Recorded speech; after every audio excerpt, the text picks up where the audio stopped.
Apa itu pengetahuan? Dari mana sumber pengetahuan itu berasal? Apa perbedaan antara ilmu dan pengetahuan? Dan bagaimana ia mempengaruhi kita dalam menjalani kehidupan sehari-hari? Pengetahuan atau widya adalah informasi atau maklumat yang diketahui atau disadari oleh seseorang. Pengetahuan termasuk, tetapi tidak dibatasi pada deskripsi, hipotesis, konsep, teori, prinsip dan prosedur yang secara probabilitas Bayesian adalah benar atau berguna. Dalam pengertian lain, pengetahuan adalah berbagai gejala yang ditemui dan diperoleh manusia melalui pengamatan akal. Pengetahuan muncul ketika seseorang menggunakan akal budinya untuk mengenali benda atau kejadian tertentu yang belum pernah dilihat atau dirasakan sebelumnya.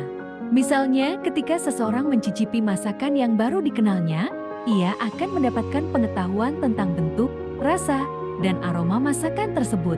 Pengetahuan adalah informasi yang telah dikombinasikan dengan pemahaman dan potensi untuk menindaki yang lantas melekat di benak seseorang.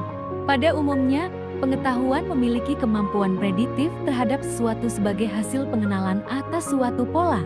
Manakala informasi dan data sekadar berkemampuan untuk menginformasikan atau bahkan menimbulkan kebingungan, maka pengetahuan berkemampuan untuk mengarahkan tindakan. Inilah yang disebut potensi untuk menindaki.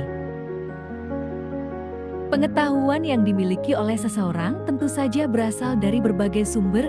Beberapa sumber pengetahuan seperti kepercayaan yang didasarkan dari tradisi, kebiasaan-kebiasaan dan agama, panca indera atau pengalaman, akal pikiran, intuisi individual.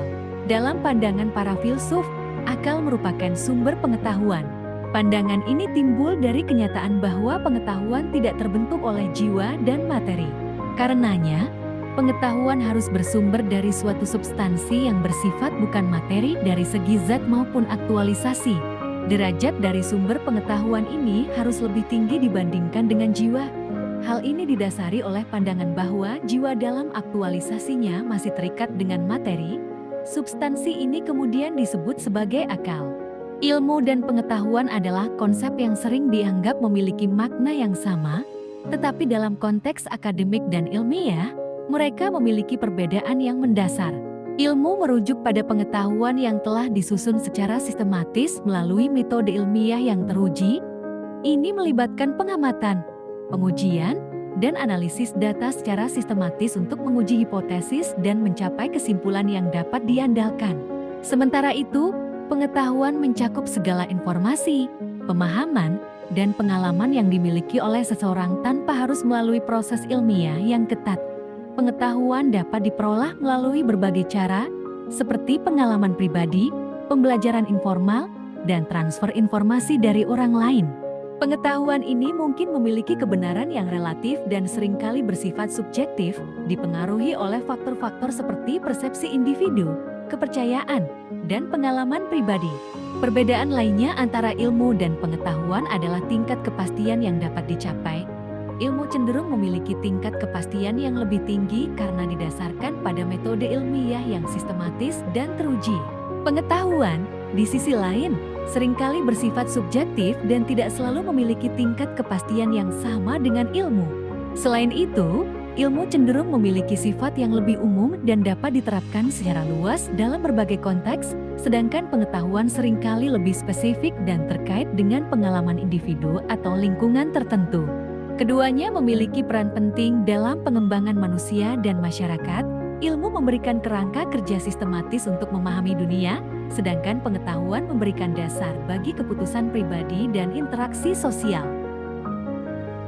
Khususnya dalam pokok bahasan manajemen pengetahuan, terdapat dua jenis utama pengetahuan bila dilihat dari perihal eksplisitasnya. Pengetahuan implisit. Pengetahuan implisit adalah pengetahuan yang masih tertanam dalam bentuk pengalaman seseorang dan berisi faktor-faktor yang tidak bersifat nyata seperti keyakinan pribadi, perspektif, dan prinsip. Pengetahuan diam seseorang biasanya sulit untuk ditransfer ke orang lain baik secara tertulis ataupun lisan. Kemampuan berbahasa, mendesain, atau mengoperasikan mesin atau alat yang rumit membutuhkan pengetahuan yang tidak selalu bisa tampak secara eksplisit dan juga tidak sebegitu mudahnya untuk mentransferkannya ke orang lain secara eksplisit.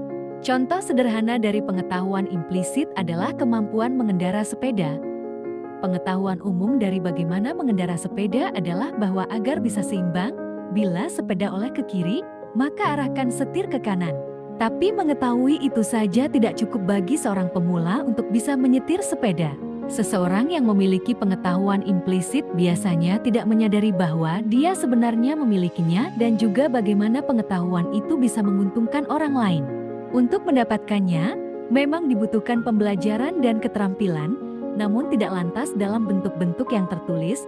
Pengetahuan implisit seringkali berisi kebiasaan dan budaya yang bahkan kita tidak menyadarinya. Pengetahuan eksplisit. Pengetahuan eksplisit adalah pengetahuan yang telah didokumentasikan atau disimpan dalam wujud nyata berupa media atau semacamnya. Dia telah diartikulasikan ke dalam bahasa formal dan bisa dengan relatif mudah disebarkan secara luas. Informasi yang tersimpan di ensiklopedia, termasuk Wikipedia, adalah contoh yang bagus dari pengetahuan eksplisit. Bentuk paling umum dari pengetahuan eksplisit adalah petunjuk penggunaan, prosedur, dan video how-to. Pengetahuan juga bisa termediakan secara audiovisual. Hasil kerja seni dan desain produk juga bisa dipandang sebagai suatu bentuk pengetahuan eksplisit yang merupakan eksternalisasi dari keterampilan, motif, dan pengetahuan manusia. Bagaimana membuat pengetahuan implisit menjadi eksplisit merupakan fungsi utama dari strategi manajemen pengetahuan. Pengetahuan yang lebih menekankan pengamatan dan pengalaman indrawi dikenal sebagai pengetahuan empiris atau pengetahuan a posteriori. Pengetahuan ini bisa didapatkan dengan melakukan pengamatan yang dilakukan secara empiris dan rasional. Pengetahuan empiris tersebut juga dapat berkembang menjadi pengetahuan deskriptif bila seseorang dapat melukiskan dan menggambarkan segala ciri, sifat, dan gejala yang ada pada objek empiris tersebut. Pengetahuan empiris juga bisa didapatkan melalui pengalaman pribadi manusia yang terjadi berulang kali. Misalnya, seseorang yang sering dipilih untuk memimpin organisasi dengan sendirinya akan mendapatkan pengetahuan tentang manajemen organisasi. Pengetahuan rasionalisme adalah pengetahuan yang diperoleh melalui akal budi. Rasionalisme lebih menekankan pengetahuan yang bersifat a priori, tidak menekankan pada pengalaman. Misalnya pengetahuan tentang matematika. Dalam matematika, hasil 1 tambah 1 sama dengan 2 bukan didapatkan melalui pengalaman atau pengamatan empiris, melainkan melalui sebuah pemikiran logis akal budi. Pengetahuan seseorang dipengaruhi oleh beberapa faktor, di antaranya pendidikan. Pendidikan adalah sebuah proses pengubahan sikap dan tata laku seseorang atau kelompok, dan juga usaha mendewasakan manusia melalui upaya pengajaran dan pelatihan, maka jelas dapat kita kerucutkan sebuah visi pendidikan, yaitu mencerdaskan manusia. Media. Media yang secara khusus didesain untuk mencapai masyarakat yang sangat luas. Jadi contoh dari media massa ini adalah televisi, radio, koran, dan majalah. Informasi.